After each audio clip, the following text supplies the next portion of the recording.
So I was going to link actually to your earlier conversations about the role of game playing sports and all that kind of thing, is because these are very competitive, and the highly competitive nature of the Anglosphere's modernity, which kind of contrasts with the Asian, the Eastern one, where they they didn't have the competitive games in the same way as we did.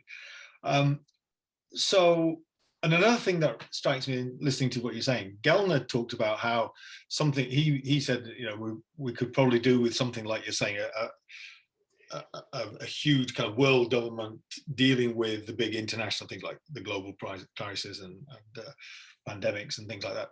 But he also said that, and this also links with what you just said, that strengthening the civic society, the local, and those, and that seems to be something that's happening in China, as the way that China seems to be mitigating the authoritarianism, which strikes many of us in the West as being, you know, not what we want. But then if you look carefully, one of the things you've said is that actually, if you look, there's a lot of distributed power, a lot of distributed leadership along that segmentation of organization, that you go to the big cities and a lot of them are working in a very civic society kind of way there, even though there's always the central authority, government people around.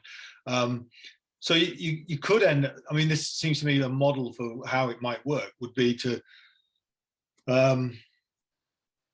place more pressure on the American Anglosphere to kind of get the world government going and seeing the link across the top, the hood, but also then pressure down on making local democracies much stronger, strengthening that, or the power of the local, so that you kind of mitigate loss of some democracy for the world government with more democracy at the local level, you know, kind of, and that kind of thing. Is that, I mean, and that would be a kind of a way of actually cashing out what you talked about earlier in terms of, you know, sharing the good bits of all the different civilizations, the systems that we know about, we've got. So the civic society again seems to come in as a very important feature of this very non-civic kind of government as a model. I don't know whether that is something that you'd agree with. Well, taking the 2 points, games and civic society, I know you suggested before that perhaps we should just encourage people to play more football and cricket, and that might spend a lot more money on it as well. And spend a lot more money on it.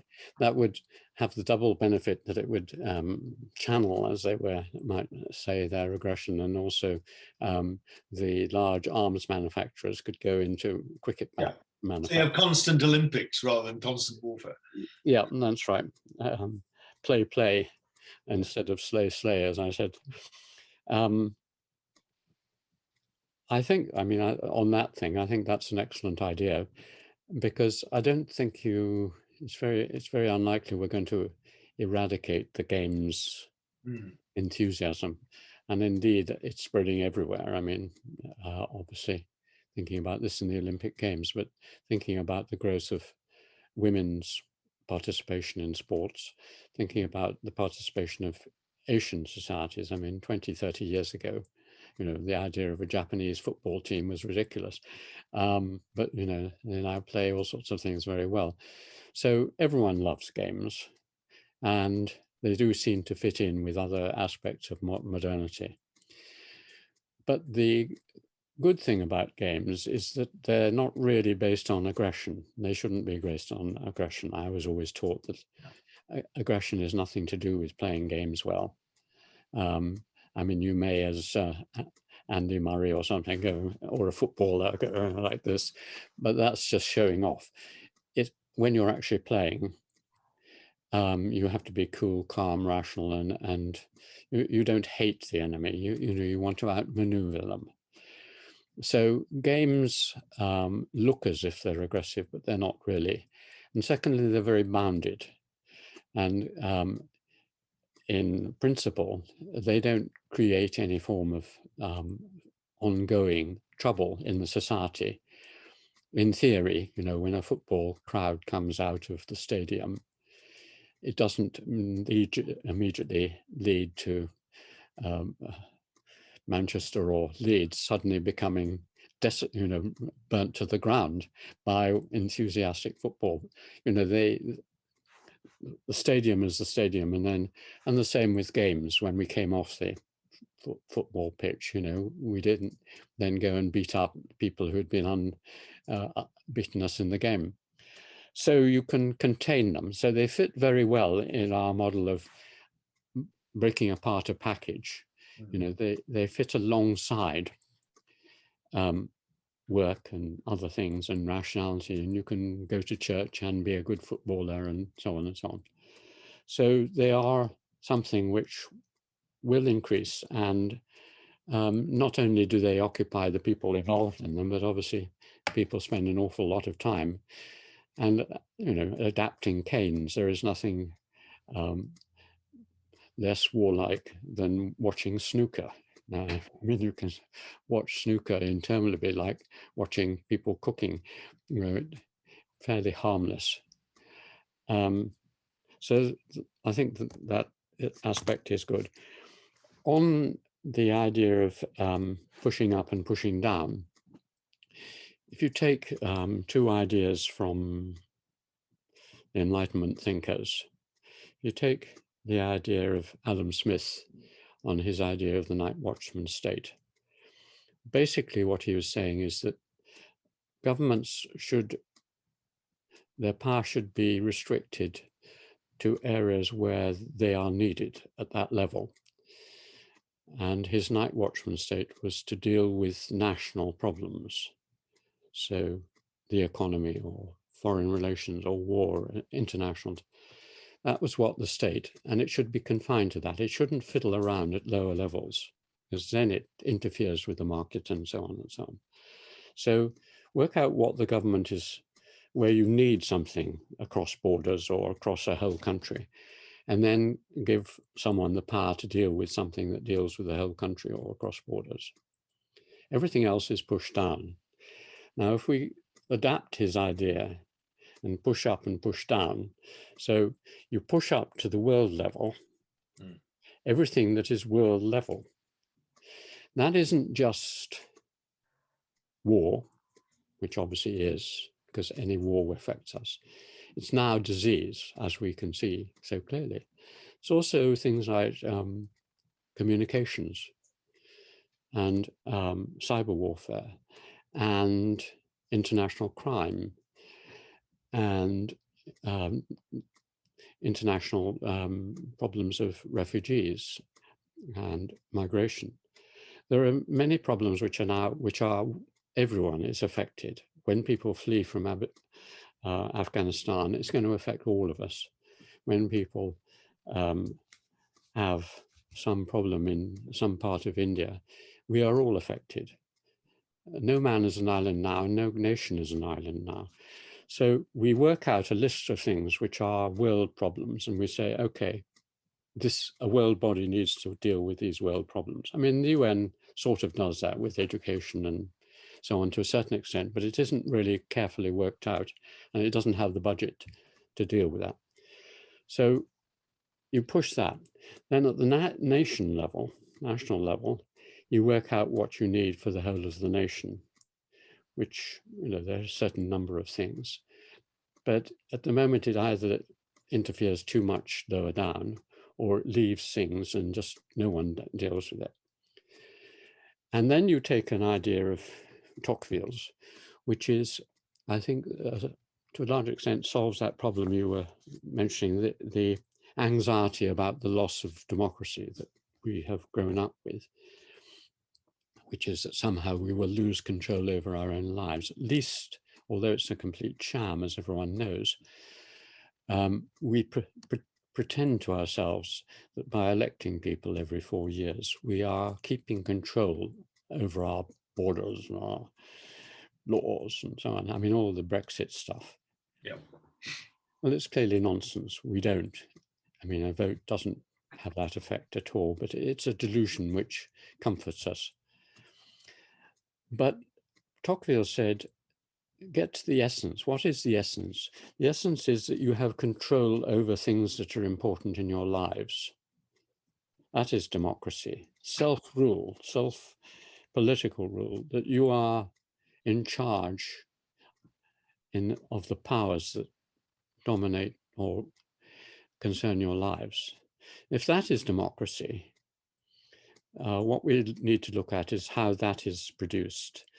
And that is only very, very marginally produced by the House of Commons or voting.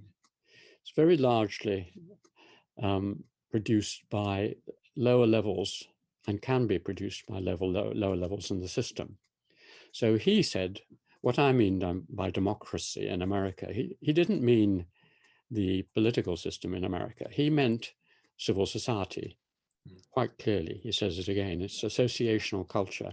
So that when you are planning your economic life or your marriages or your social life or your religion, you have got a church or you have got a school or you have got a business and you are in charge of that business.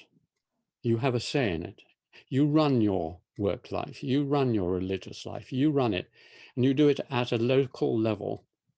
So all the multitude of intermediary institutions in a society between the state and the individual is what he meant by civil society and democracy.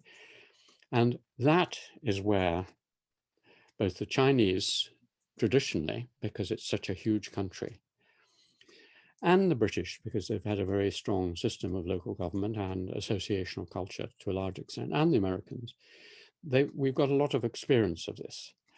Now, not only do we have a lot of experience of it and we can build on it and then feel in control of our lives, but we have huge new potentials, which even 20, 30 years ago were not there, which allow us to rethink all this.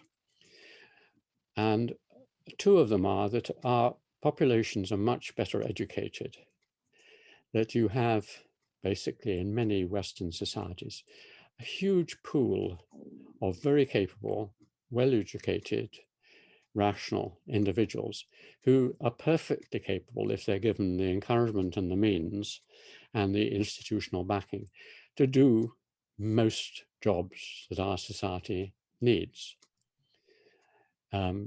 I've talked about this before, but even at a village level, at my village, if you wanted a reasonable local health service based at the community level in this village, there are a dozen or so people who are like my daughter, nurses, doctors, retired doctors, people who could run a perfectly good community health council here if they were given a small budget and some technologies, as they're beginning to do in Chinese villages.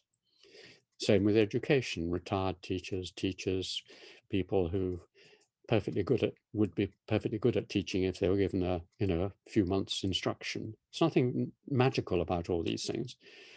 And therefore, that combined with the new technologies, the fact that, as I've said, if you really want to teach or administer medicine at a community level, you have untold resources which weren't here 20 years ago. You can look up the diseases, you can find the online courses, you can communicate with your students, even if they're not sitting in front of you, so that distributed education, distributed health, distributed everything is now possible in a way which wasn't possible 20 years ago. So, and that would give people a sense of local environment. I mean, I can see this daily as Sarah and I walk around our very pleasant village, which has changed hugely in the last 30, 40 years. And now, although at times we mutter about the growth of bourgeois load, there's a sort of community center where they now are having a kindergarten school, which they didn't have 2 or 3 years ago. We have a village post office, which is also a shop. We have allotments. We have a play area for children. They're just putting in new paths for disabled people to go through the woods. They're planting a community orchard. They're making a zip wire for people to go along. There are football teams still and cricket teams still playing. So in many ways, if you looked at this village, it went through a period when the old community faded out around the time we came. And now it's been gentrified and all the people here are incomers. We see many more from Africa, India, China in this village now than we did even 5 years ago. And so it's becoming cosmopolitan, and it's becoming much more of a community in a sense of activities that are going on. Our local parish magazine is an example. It's just two parishes, or one parish within two parts, and it's filled with activities, bring and bake and all the rest of it. So it's quite vibrant, just getting on its own. Now, again, if the government said, and that was my big vision for the Labour Party, which they weren't interested in hearing about. My big vision for Keir Starmer was community. I mean, it's much better than, I think it was David, whatever, the previous Prime Minister, Conservative. His idea was the big society. Cameron, yeah. The big society. Well, in a way, that was on the edge of it. But we want, the big community. People are always talking about communities, but they don't know what they mean, and they don't flesh it out. But if we had a real drive and push by the government to devolve and encourage local initiative based on local people with a lot of experience and new facilities, then we could do what, as I say again, as a model I've seen in China them doing, where This is something